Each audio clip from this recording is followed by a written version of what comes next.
squared minus 2 is just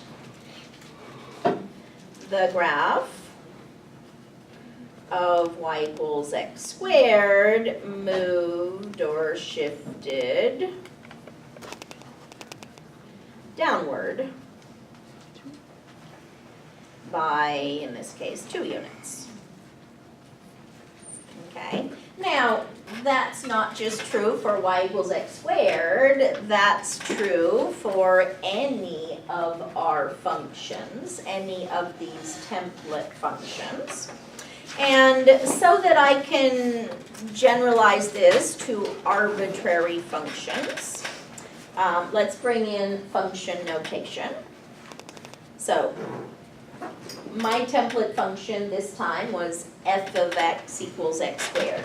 Okay, so for x squared, I'm gonna now just call it f of x, okay? Then my y equals x squared plus 3 can be written as, so just instead of the x squared, I'm going to put f of x. So it can be written as y equals f of x plus 3. But, you know, for the function f of x equals x squared. But this applies to any function we might be starting with. Okay, and the y equals x squared minus 2 when I'm calling x squared f of x. It can be written as what? Y equals, so f of x minus 2 for any function whatsoever. Okay? Because my function is f of x equals x squared. Okay?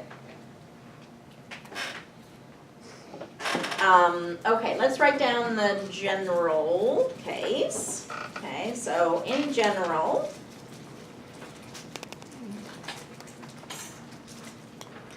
suppose we know the graph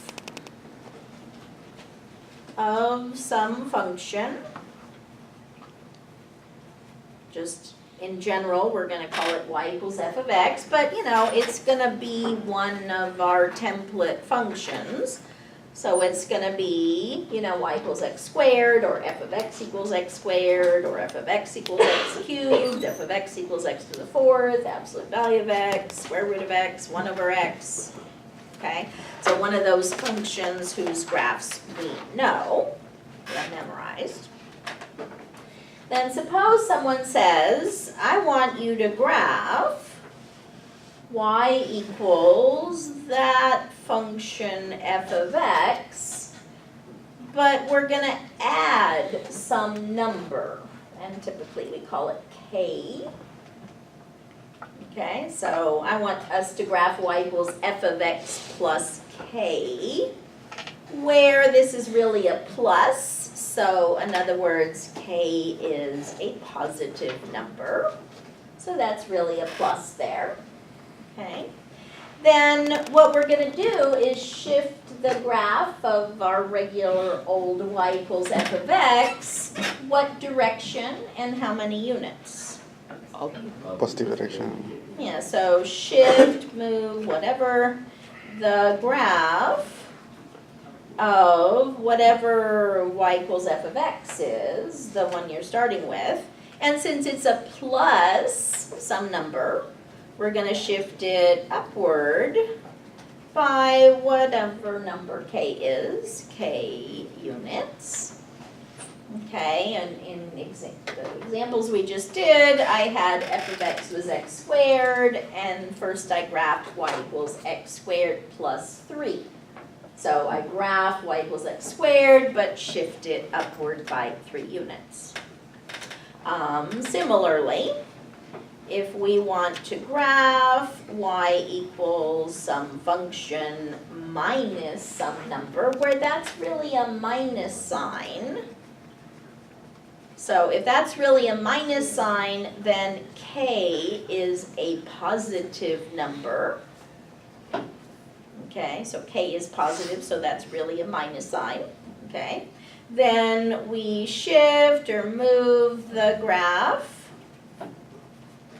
of y equals whatever the original function f of x is, in what direction? Downwards. Downward, because I'm subtracting whatever the number k is from all of the old y values.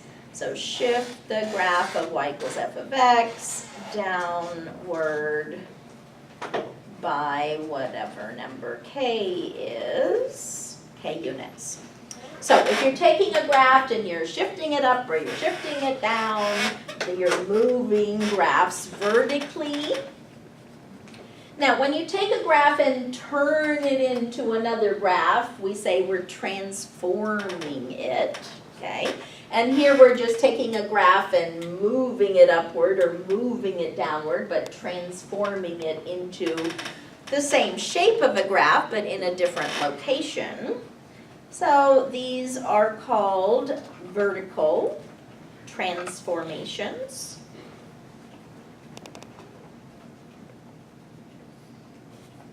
Okay, and we will look later at horizontal transformations and reflections and stretching and all sorts of things.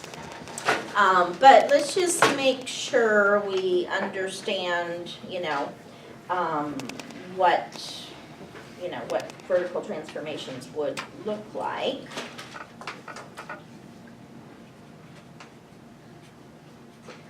We obviously will do the actual graphs next time.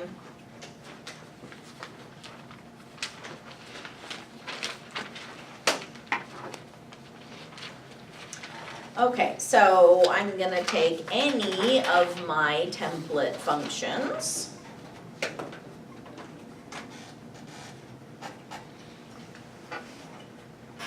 So let's say I want to graph y equals the absolute value of x minus 3. Okay, we'll do it next time, but let's just talk about it here. We will take the graph of y equals the absolute value of x. That's our f of x, right? This is like f of x is the absolute value of x. And then the function we're trying to graph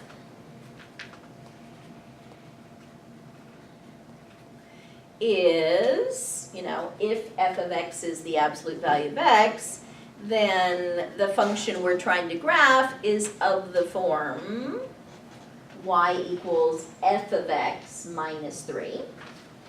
Okay, so it's just this template function, the absolute value of x, but then I've subtracted 3 from it.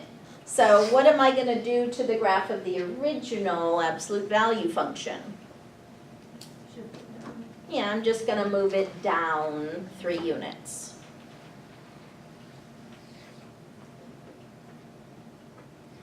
And I will do this next time, okay?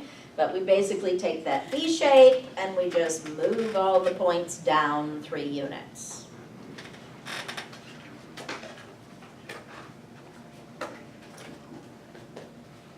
Okay, what if I want to graph y equals the square root of x plus 2? Then, I'm starting with my template function, the square root of x. If you like, you can say, f of x is the square root of x. And then, if I want to add 2 to the square root of x, and if we want to write it, with f of x, we got y equals f of x, and then plus 2. Okay, so we're going to take the graph of this. What is the graph of y equals the square root of x?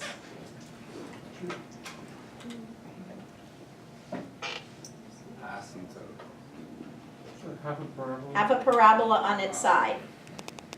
Okay, you got to get those points memorized. The graph and the points memorized. Okay, so we're taking this square root of x, but I need you to know nice points on that. Okay, and then we're just going to take all those points and move them up by 2 units. Okay, so the vertex used to be at 0, 0. Where will the vertex be now if I move it up 2 units? Yeah, 0, 2. I'll write that down next time.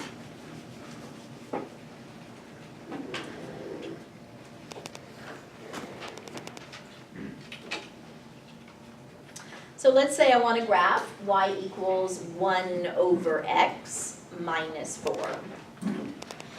Then this is just my 1 over x graph. You know, my f of x equals 1 over x graph. And I subtract 4 from those y values. So if this is f of x is 1 over x, my function is of the form y equals f of x minus 4, but for that particular function. What does that particular function look like? Yeah, that's the one with the vertical asymptote at x equals 0 and the horizontal asymptote at y equals 0. And it's kind of nice to remember the points 1, 1 and -1, -1. Okay, so if I want to graph this one, y equals 1 over x minus 4, I'm going to take the original graph and do what to it? Move it down 4 units. And I will do specific things like this next time. And then we'll also look at taking our original graphs and shifting them to the right and to the left, moving them horizontally.